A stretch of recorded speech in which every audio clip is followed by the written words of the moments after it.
মানুষের কাজে লাগে, মানুষের উপকারে আসে, জনকল্যাণমূলক কাজে নিজেকে সম্পৃক্ত রাখে, বাই ডিফল্ট সে নেতা।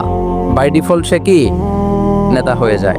তাহলে to serve before to lead, নেতৃত্ব এটা আসলে পজিশনের সাথে সম্পৃক্ত না। It's all about influence.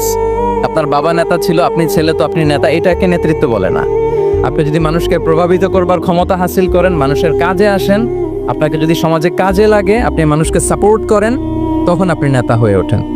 তাহলে রাসূল সাল্লাল্লাহু আলাইহি ওয়াসাল্লামের লিডারশিপটা যদি বুঝতে হয়, প্রথম কথা হচ্ছে ওনার লিডারশিপের প্যাটার্নটা ছিল সার্ভেন্ট লিডারশিপ, মানে সার্ভিস দেওয়ার মধ্য দিয়ে উনি নেতা বনে গেছেন।